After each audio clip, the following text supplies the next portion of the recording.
할렐루야. 우리 주위 들어보시면서 영혼이 잘된 같이 범사가 잘되고 강건해집니다. 인사 나누시겠습니다. 영혼이 잘된 같이 범사가 잘되고 강건해집니다. 오늘은 디모데후서 3장 12절 말씀을 중심으로 박해를 받으리라, 이와 같은 제목으로 말씀의 은혜를 나누고자 합니다. 사랑하는 여러분, 교회는 어느 시대이건 언제나 핍박과 박해를 만나면 놀라며 당황해야 합니다. 그런데 이미 예수님께서는 세상이 어떻게 예수를 따르는 사람들을 끊임없이 매도할 것인지에 대해서 강력하게 경고하고 있음에도 불구하고 교회는 핍박당할 것을 예상하지 않는다는 겁니다. 교회는 교회를 핍박하는 대적들에게조차 선을 행하는 것으로 세상으로부터 칭찬받기를 기대하는 어리석음을 범하게 되는 것입니다. 교회는 하나님 한 분에게만 드려야 할 예배를 우상에게 바치려는 사람들을 제외하고는 그 어떤 것도 위협으로 받아들이지 않는다는 겁니다. 이것이 바로 우리와 같은 자유세계의 기독교인들이 언더그라운드 처치,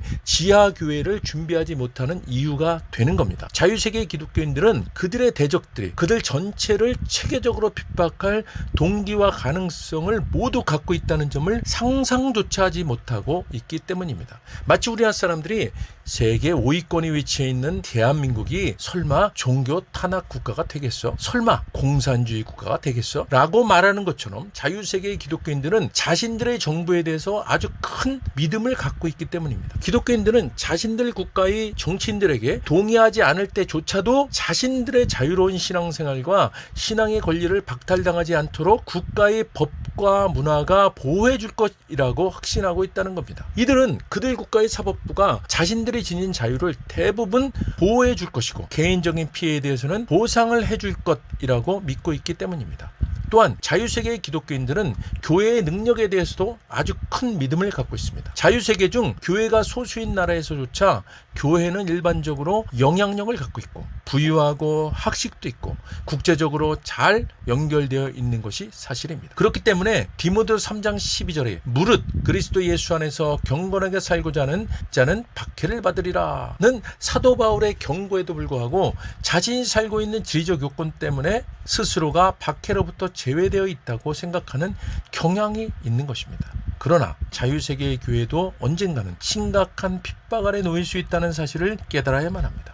그 핍박이 단순히 정치체제의 변화로 인한 결과만이 아니라 세계 순교자의 소리 창립자인 리차드 원블란트 목사가 루마니아 공산주의 감옥에서 4년간의 수감 생활을 통해서 깨닫게 된 사실과 공산주의 국가에 입박받는 그리스도인들과 함께했던 사역을 통해서 공산주의 속 깊이 숨겨진 무언가가 있다는 사실을 우리는 알아야만 하는 것입니다. 그것은 정치나 경제 또는 무력 등과 전혀 상관없는 것으로 공산주의는 그저 그릇에 불과하다는 사실인 것입니다. 공산주의라는 그릇 안에 담겨 있는 것은 바로 하나님께 대항하는 반역이라는 사실입니다. 이것은 공산주의 이론의 창시자인 칼 막스가 하나님을 경외하는 가정에서 태어난 한때 기독교인이었다는 사실에서 그 근거를 찾을 수가 있는 것입니다. 물론 북한의 김일성도 그의 엄마가 강만석이라는 이름의 기독교인이었지 않습니까? 이처럼 한때 기독교인이었던 칼 막스가 그의 삶 속에 어느 순간 극적으로 그를 하나님과 모든 기독교적 가치에 대적하는 심한 개인적 적대감으로 이끌었는지에 대해서 칼 막스의 옛 기록을 보면 그 단서를 찾을 수가 있습니다. 칼 막스는 공산주의에 관심을 두기 오래전에 이미 나는 저 위에서 다스리고 있는 D1 그자에게 직접 복수할 작정이다 라고 했습니다. 이것이 바로 정치적 대조로서의 공산주의 붕괴보다 우리가 영적으로 자유함을 얻기 위해서는 공산주의 정체의 본체가 사탄의 권세임을 정확히 알고 이 사실을 알려야 한다는 겁니다. 그래서 진짜 적은 공산주의자들이 아니라 사탄이 우리의 진짜 적이라는 사실입니다.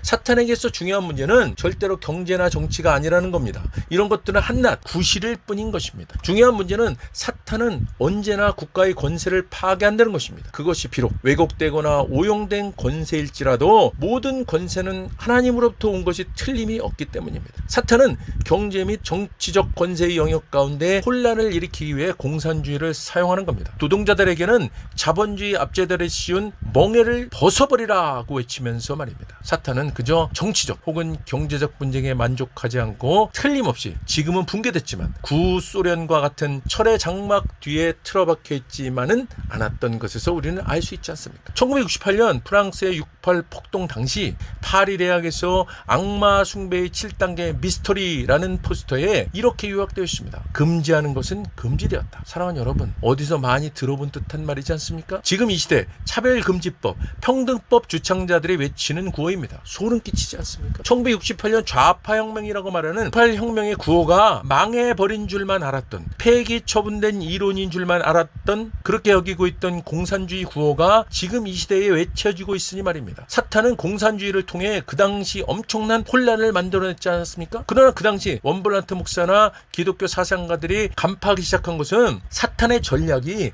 정치나 경제적 영역에 국한되지 않으리라는 사실이었습니다. 궁극적으로 사탄의 전략은 개인 정체성의 영역에서 훨씬 더 완전하게 실현될 것이라는 것입니다. 이것은 사실 아주 소수만이 예견하거나 상상할 수 있던 방법으로 사탄은 이 개인 정체성의 영역을 가지고 자유세계의 정치와 경제를 주도하게 될 것이라는 겁니다. 사탄은 이 영역을 통해 정치나 경제뿐만 아니라 과학, 교육, 엔터테인먼트 등과 함께 영적인 방면에서도 지지를 받을 것이라는 겁니다. 금지하는 것은 금지되었다는 구호는 사실 자유세계에서 오히려 더 계몽된 윤리로 환영받게 될 것이라는 겁니다. 아니 이미 그렇게 되지 않았습니까? 그것이 바로 지금 이 시대에 잘 알려진 성혁명, 섹스 레볼루션입니다. 사탄은 이 성혁명, 섹스 레볼루션의 영역을 이용하여 교회를 인류 역사상 가장 위대한 금지자로 조롱하며 교회를 대적하여 무너뜨릴 결정타를 날릴 방법을 모색하고 있다는 사실입니다. 사탄은 교회를 온갖 것들을 하지 말아라로 금지하고 있는 집단으로 몰고 있지 않습니까? 특히 성에 관해서 교회는 성은 결혼한 부부간의 관계 외에는 허락하지 않는 아주 꼴통 집단으로 몰아가고 있지 않습니까? 사회는 이미 성의 자기결정권 이렇게 하면서 아무렇지도 않게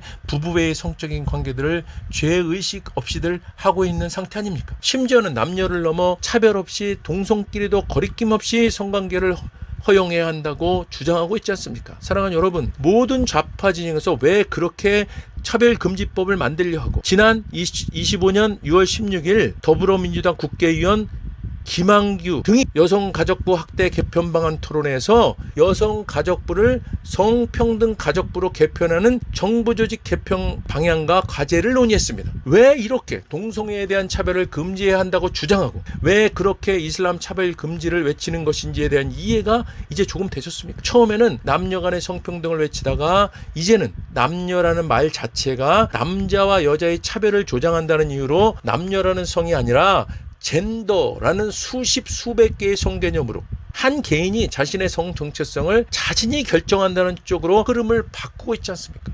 그래서 심지어는 아침에는 자신이 여자라고 주장하고 저녁에는 남자라고 주장하는 그런 지경에까지 이르게 된 것이 지금의 현실입니다. 좌파 6.8 혁명에 금지하는 것은 금지되었다는 당시의 그 공산주의로 가는 그 구호가 지금 이 시대의 차별금지, 평등, 평화라는 옷으로 바뀌고 있고 사회 전반과 정치 전반을 뒤덮으면서 특히 이 사실을 간파한 교회들을 향한 공격이 도를 넘어설 정도로 심각해져 있지 않습니까? 기독교를 개독교라고 말하기 시작한 지는 벌써 오래되었고 목사를 목사라고 한 지도 벌써 과거가 되었고 문재인 정권 때는 아예 교회에 다니는 사람들을 코로나 방역을 이용해서 혐오 집단으로 몰아넣는데 거의 성공한 것으로 보이는 그런 상황 아닙니까?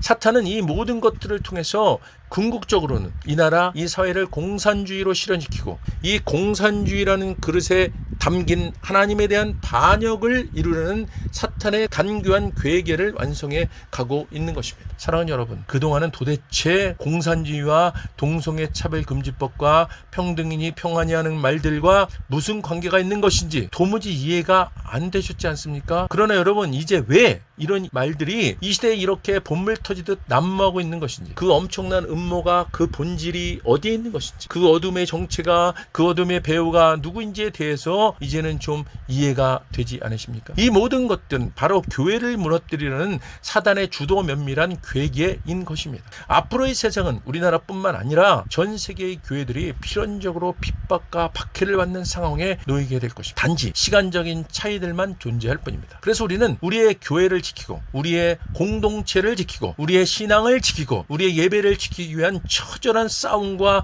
영적인 분별력을 가져야만 하는 것입니다. 이를 위해서 우리는 우리 교회, 이 시대의 언더그라운드 처치, 지하 교회인 CSMCC 과학성교교회와 이 예배를 지켜 나아가야만 하는 것입니다. 할렐루야.